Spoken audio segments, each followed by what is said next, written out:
A reading from 1 John chapter 3, verses 11 through 18. For this is the message that you have heard from the beginning, that we should love one another. We should not be like Cain, who was of the evil one and murdered his brother. And why did he murder him? Because his own deeds were evil and his brother's righteous. Do not be surprised, brothers, that the world hates you. We know that we have passed out of death into life because we love the brothers. Whoever does not love abides in death. Everyone who hates his brother is a murderer, and you know that no murderer has eternal life abiding in him. By this we know love, that he laid down his life for us, and we ought to lay down our lives for the brothers. But if anyone has the world's goods and sees his brother in need, yet closes his heart against him, how does God's love abide in him? Little children, let us not love in word or talk, but in deed and in truth. This is the word of our Lord. Thanks be to God. Let's come to the Lord in prayer today. Lord, we come before you, and even as we hear your word, Lord, we pray, Lord, that our hearts will be attentive and our minds will be obedient, Lord, to the application of your word in the week ahead and times ahead. In Jesus' name, amen. Dear friends, we continue looking at 1 John, and today we look at this topic in 1 John chapter 3, the passage that was read to us by Jerome. We must love our brothers and sisters in deed and in truth. Love is indeed action.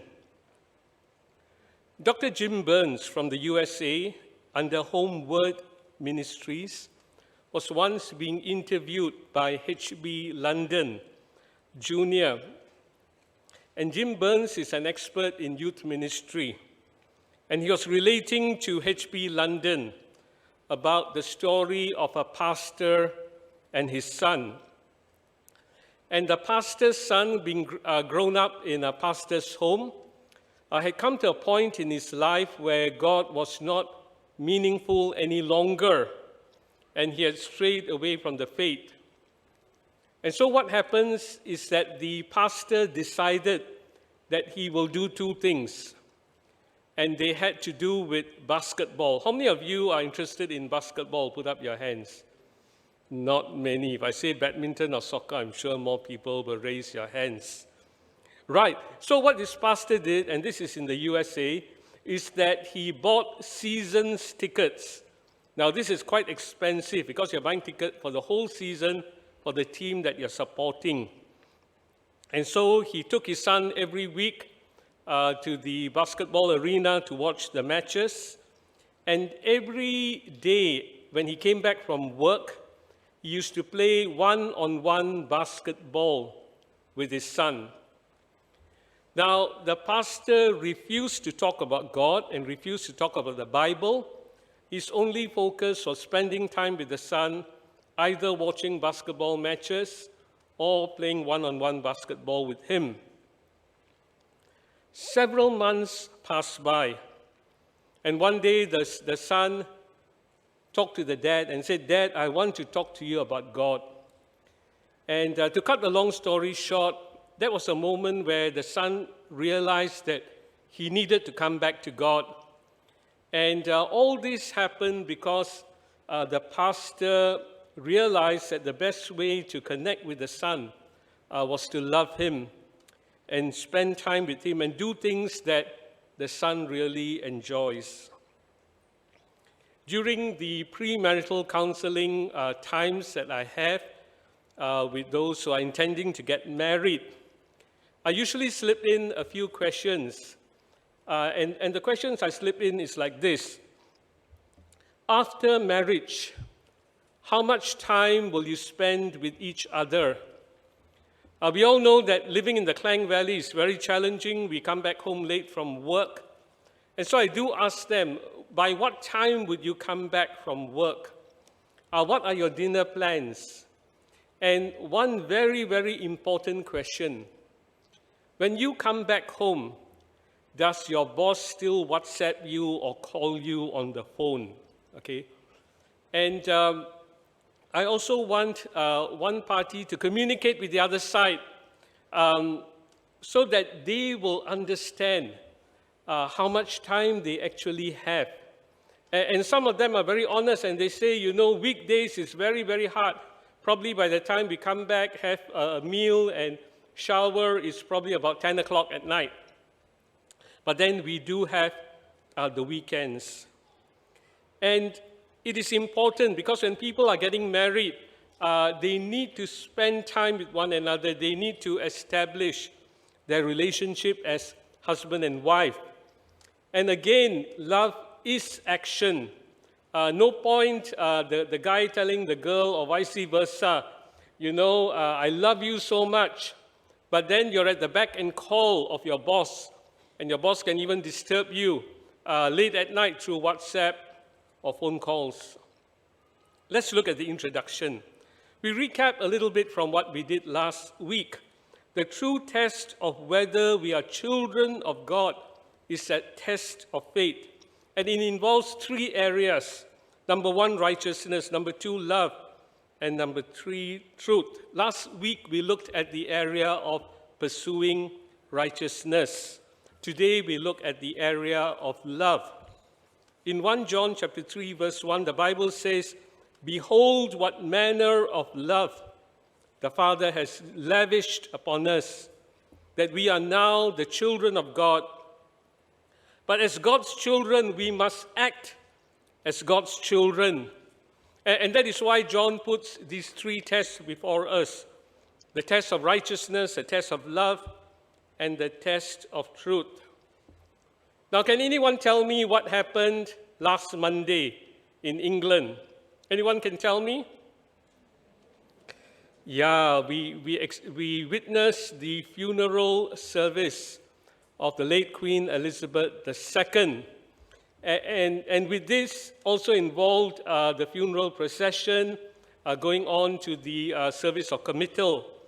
And I remember my wife and I, we were at home, and we spent about 4 or 5 hours in front of the telly, watching all the ceremonies involved. But one thing stood out like a sore thumb. Can anyone guess what I'm going to say now? Anyone can guess this? There were 2 members of the royal family that were not dressed in military uniform. Okay? One was a grandson called Harry, and the other was a son called Andrew. And I asked my wife, I said, what's the reason? She's quite good in, all these things. And she said, because Harry, the grandson, 2 years ago, he decided to quit from holding what they call employed in the royal family, meaning that they have obligation for military service. And he had served 10 years in the British Army. But 2 years ago, he decided to quit. And how about Prince Andrew? Well, he served 22 years in the Royal Navy. And he was forced to quit because of his association with a certain person called Jeffrey Epstein. And so the titles HRH were taken away from them. And just imagine at the funeral service and the procession, they could not wear their full military uniforms, whereas all the other immediate family members were in full military uniform. Now, why do I say all this? Because as God's children, we must not disgrace God. And so the focus for today is this. NATO Christians, let me highlight what NATO means. It means no action, talk only Christians are hypocrites. we must love fellow Christians in action, as Jesus showed us how to. The word hypocrite, very simple meaning. It means what you say is not what you do. Whatever you say, you don't follow up in action. There's no integrity, there's duplicity. And so, my dear friends, when the Bible tells us that we must love our fellow Christians, how many of you say that it is difficult? Put up your hands. How many of you say, I dare not put up my hands? Put up your hands. I can say for all of us, it is very difficult to 100% love every Christian. I can safely say this. Rick Warren, 20 years ago, he wrote a bestseller called The Purpose-Driven Life. And it's interesting that in this book, The Purpose-Driven Life, purpose number 2 is that we were formed for God's family, the church. We were formed for God's family. And you can think, why on earth did he spend one whole purpose out of 5 purposes devoted to this area, that we must love our fellow Christians? And obviously, he remembers the command that Jesus gave us, a new commandment I give unto you, that you love one another as I have loved you. Okay? When he says one another, it's not very clear, but then he goes on to say, by this shall all men know that you are my disciples, if you have love one for another. And so that's a command of Jesus, but it's not easy to do. In these years of pandemic, and there are times where our church building is closed because the government does not allow houses of worship to be open. We had online service, but now we have resumed. But some people stay at home. And in our church, we only put the service on after 1 o'clock on a Sunday. And sometimes there's a danger of being a solo Christian, meaning that at 1 o'clock or 4 o'clock or 8 o'clock at night on Sunday, I will go to YouTube and watch the service and be a solo Christian. Rick Warren goes on to say that most of us say that, yes, I am a believer in Jesus Christ, but not many people say, I am a belonger in Jesus. You need to be vitally involved with the people of God. And he goes on to say there are 58 commandments in the Bible that use the phrase one another. Pray for one another, love one another, encourage one another. As I mentioned before, the best month of my life in church was November 2021. Why? Because the church doors were open and worshippers can come back to church. When we love other Christians, we divide our sorrows and we multiply our joys. Let me repeat. We divide our sorrows and we multiply our joys. How many of you heard that a number of years ago, Rick Warren's own son committed suicide? Put up your hands. Some of you heard, okay, a number of years ago. And that was because he was fighting with mental illness. I remember at that time when Rick Warren was interviewed, of course he was distraught together with the wife. But he said the support of the small group was tremendous towards their recovery. The support given by their small group was so important. In Luke chapter 15, we find 3 parables: the parable of the lost sheep, the lost coin, and the lost son. And in all 3 parables, when the item, the sheep, the coin, and the son was found, there is rejoicing in the community. Except there's a twist in the last story. One person did not rejoice, and that was the older brother. And so, my dear friends, we cannot live a solo Christian life. We have to love one another. Item number 2, there's no middle ground. You either love or you hate your brother or sister. And 2.1, John continues to use these black and white terms. It is either you love or you hate, and there can be no indifference. Wow, you say, what is John doing? He loves all these black and white terms. Last Sunday, earlier in chapter 3, we find that we cannot have one foot on God's side that is pursuing righteousness and one foot on the devil's side that is continuing to sin. And maybe let me illustrate this with an example.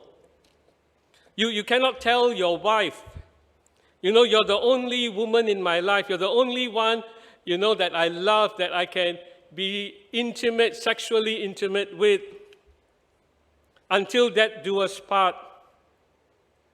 And then when your wife is alive and well, secretly behind her back, you begin another relationship with a woman. You cannot. Once you tell your wife or you tell your husband, you're the only one that I will love until death do us part. There's no such thing as third person interference or involvement. Indifference is on the side of hate. So in that sense, if you're indifferent, you actually have moved on to hate. And so it's either you love or you hate. Then the Bible goes on to give the example of Cain and Abel.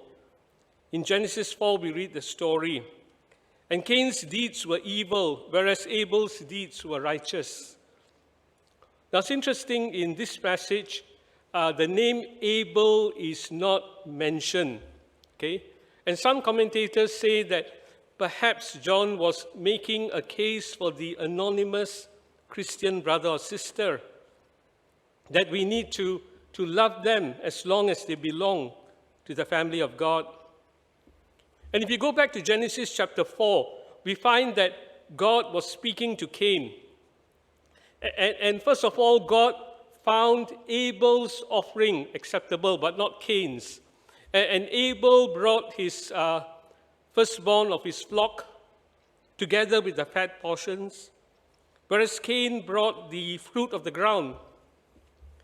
And was it in the nature of the sacrifice? And I don't think so. Because later on, when the Old Testament was established, we find that in the sacrificial system, there's both the grain offering as well as the animal offerings. And so God would have seen the heart of Cain. There was something wrong in Cain's heart. And that God confronts Cain. And he tells Cain, sin is crouching at your door. God is like personifying sin here. And it desires you. But you got to rule over it. You got to be a victor and an overcomer. Unfortunately, we know the story in Genesis 4 that Cain succumbed to the sin. And Cain is labeled as the first murderer in history of humanity. In the Sermon on the Mount, we find that in Matthew chapter 5, verse 21 onwards, Jesus teaches us about anger. And if you read that passage, anger in the eyes of Jesus is tantamount to murder and falling at the sixth commandment of violating it, that thou shalt not murder. My wife and I, we spend time very late at night because usually prior to that, there are other things to do.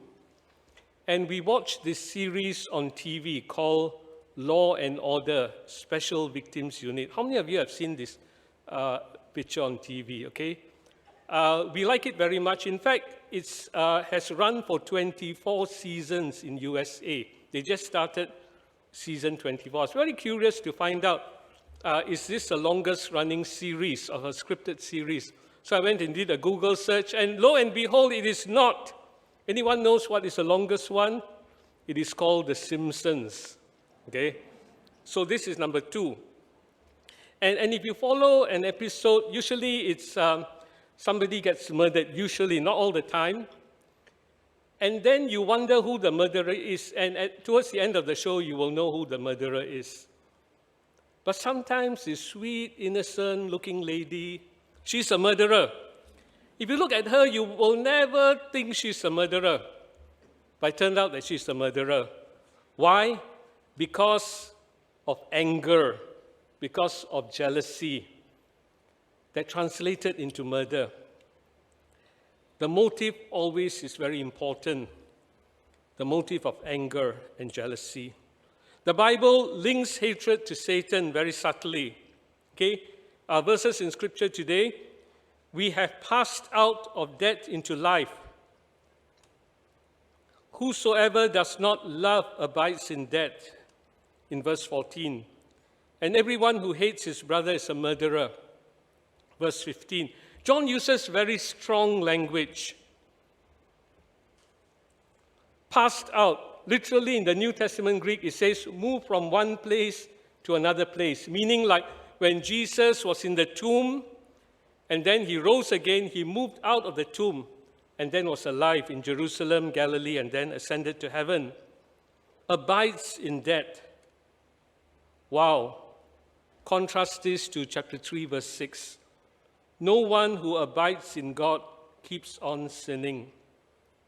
And finally, the Greek word used in the New Testament for murderer in verse 15. It is only used twice in the New Testament, here and in John chapter 8, verse 44, where Jesus was having a confrontation with the Jews. And Jesus had some very strong words to tell them. He said, Satan is your father, and he was a murderer from the beginning. Let's look at some application. The Bible has set the bar of loving our brothers and sisters very high. Hatred and indifference does not count. They are not options. We cannot really fake love. Genuine love means passing the test of faith. Remember, David Paulson mentioned this little poem in one of his teaching sessions. And he says, to live above with saints we love, that will be glory. To live below with saints we know, that's another story. And isn't it true sometimes? We find it very difficult to love others. Let's go back to the basics. Item 3. Let us love in action as Jesus loves us. Jesus' supreme example of love was his death on the cross in verse 16. However, this act of love began as early as John chapter 13, the washing of the feet of the disciple. Jesus was not a victim of circumstance. It's not as though he was caught and dragged and crucified on the cross. The Bible tells us in John chapter 10, verse 18, the words of Jesus himself, Jesus willingly and voluntarily died on the cross. It was his choice. Jesus' love began at John chapter 13, where he stooped low and he started to wash the feet of his disciples. In fact, in verse 1, it says, having loved his own who were in this world, he loved them to the very end. Or some translations say, he showed them the full extent of his love. We need to be faithful in small acts of love. And one day, we can go to the very end, and that is to lay down our life for our brother or sister. Similarly, acts of love begin small, meeting the needs of fellow believers, for example, in verse 17, and helping others with our material goods. You know, it's interesting that John gave that very, very lofty test of love to lay down our life for our brother or sister. But then in verse 17, he goes on to say something very, very practical. You know, it says there, if we have material goods and we see our brother or sister in need, And that word see is correctly translated in English from the original New Testament Greek. It is a present tense. It is a continuous action. It is as though every time we see that person, we continue to see and see that that person is in need. And then verse 17 says, but we close our heart. That is aorist tense. It's a decisive act. And in the New Testament Greek, heart is not the heart that pumps blood. It actually literally means bowels, your internal organs. Because there's a belief that our emotions begin from our internal organs. Wow, just imagine if you take it very, very, very literally. You know, you close your bowels, like you cannot go to the toilet for 3 days, 4 days, 5 days like that. You know, I'm sure you can imagine how much suffering we will be in. So I want to ask you this question. When you help a fellow Christian, number one, do you let your emotions play in your decision making? Or do you say, no, emotions don't come in, I'm going to think very logically about this? Now, that's an important question to ask. I remember when my mom was more able-bodied, and she first came when Jane and we were in Ipoh, and I took her to the bank one day. And there's this little beggar girl at the door of the bank. And my car was far away, so I said, you just wait for me here, I'll reverse my car here. I said, don't give any money to this girl, okay? Because I heard a lot about all these syndicates, you know. They purposely get little children and pretend as though they are beggars. So I said, don't give any money to the girl, okay? Understand, don't give, okay? Then I went to my car. And as I was reversing my car, I saw my mother took out her purse, 1 ringgit, and gave the girl, okay? And I know my mother, okay? She will be making decisions based on emotions. Number 2, is it okay to use emotions in decision making? That's an important question we need to ask. No, because sometimes our hearts can be very hard, like this one in verse 17, we close our hearts. Third question, when you help somebody materially, does it affect your wallet? Very important question to ask. I remember in my former church, there's a man, he's not very rich, okay? He came up to me once, he gave me 300 ringgit. He said, Pastor, once upon a time, I don't even have enough money to pay my electricity bill. And I know as a pastor, you would know needs more than I know needs. Please take this money. Whoever you see who cannot pay his electricity or water bill, use this money to help that person and don't say who gave it. You know, I take my hat off to this person. How about ourselves? When we give 50 ringgit or 100 ringgit to our brother or sister in need, does it damage our wallet or purse? Think through carefully. Remember that God provides for all our needs. Small acts of love accumulated over time results in Christians following the example of Jesus' love. The year is 1742, February the 15th. The place is England. John Wesley had already gained momentum in in evangelizing and getting converts. He had already begun societies, places where Christians can gather together because the Church of England had closed its doors towards converts, particularly among the working class. And so in Bristol, this society, they needed money because they had to settle their debts for the building as well as to do some repairs. And so there's this guy, a seaman called Captain Foy, F-O-Y, and he came up with this very good fundraising idea. So he told Wesley, look, your society has so many number of people, divide them by 12 and make them into groups of 12, select a leader, and every week get this leader to go and visit these people and get 1 penny from them each, 1 penny. Okay, of course, 300 years ago is very big, 1 penny. Okay, and so Wesley asked him, but what happens if some of these people cannot afford? And Captain Foy said, don't worry, the 11 poorest people in our society put it under my care. And if they cannot pay, I will pay for them. And that's what he said. Now, lo and behold, this was done, and the leaders came back and reported to Wesley, sir, you know, when we went visitation and collecting this 1 penny each, we discovered that many of these people do not keep the rules of the United Societies. Three very simple rules, okay? Do good, do not do harm, and keep the ordinances of God.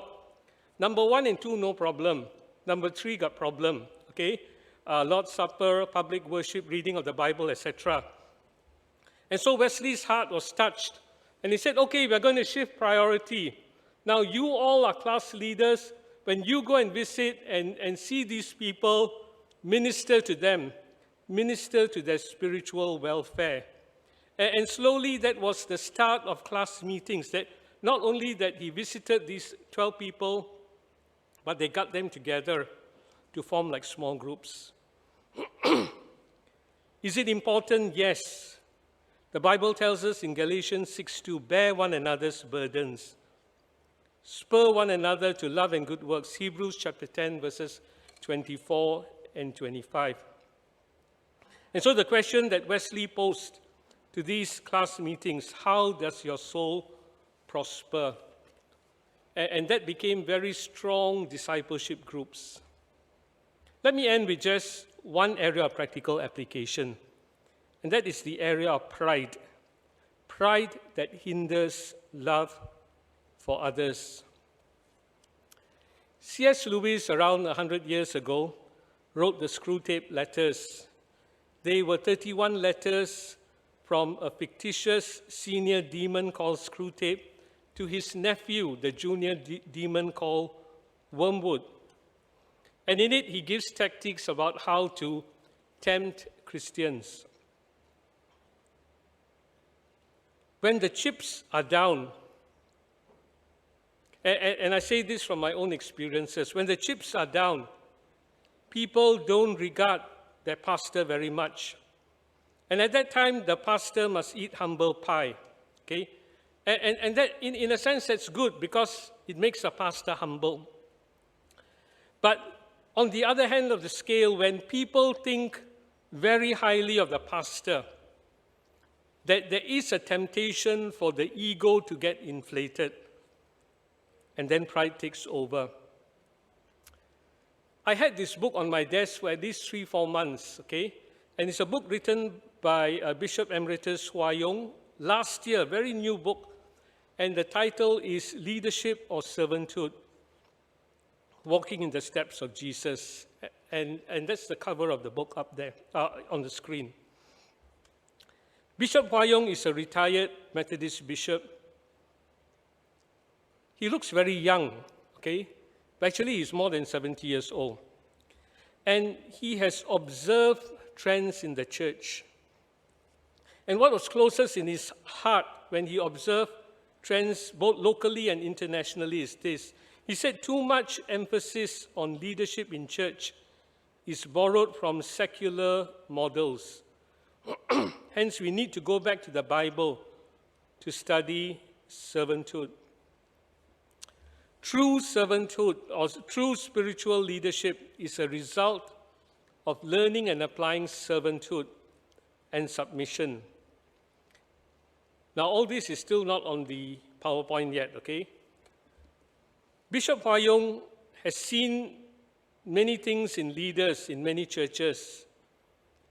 And his conclusion is that some of these things have made leaders dysfunctional and oppressive. On the one hand, pastors know their calling that we are to serve Christ and his church. But on the other hand, they are encouraged to be top dogs as leaders in this rat race. So we are torn between two, okay? And so the aim of this book is for church leaders and pastors to rethink priorities in Christian leadership so as to produce a generation of workers who will prioritize faithfulness as disciples and servants of Jesus Christ over ambition for power and position. Now only we move on to the next slide. Now, it appears that the key emphasis in the Bible teaching is that we are first and foremost called to be servants, not leaders. Until and unless there is a clearly taught and internalized into Christian lives, any talk of leadership inevitably encourages self-seeking ambition. Page number 5. And then he goes on to talk about the kind of CEO model in leadership in the church, and that should be rejected. The CEO concept has often led pastors to run their churches as corporate executives run their companies. Their primary concerns are defined largely in terms of control, efficiency, and productivity, the last of which includes membership numbers and the offerings received.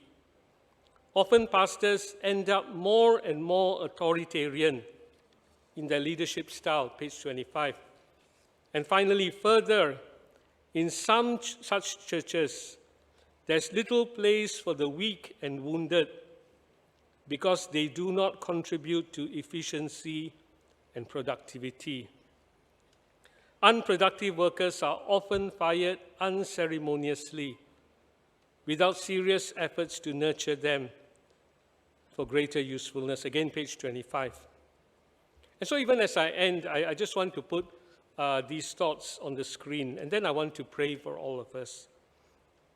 Someone once summed it up as this: a proud person offends God by self-exaltation, offends others by self-preoccupation, and offends self by self-deception. And so then, my friends, pride has no place in our lives, and it gets in the way of loving others. Let's come before the Lord in prayer. Lord, we come before you today, Lord. Lord, we recognize, Lord, that you have given us this command to love others. And Lord, often at times we know that we can love some people very, very easily, but to love everyone is quite difficult. And Lord, sometimes we need your grace in our lives, Lord. Sometimes we need baby steps, Lord, towards loving others. But today, Lord, we pray that if pride has come in and pride has taken over our lives, that we humbly come before you and lay it at your cross. And recognize, Lord Jesus, how much you have told us that the Son of Man came not to be served, but to serve and to give his life as a ransom for many. And today, Lord, we come before you. Be with us, Lord, in Jesus' name. Amen.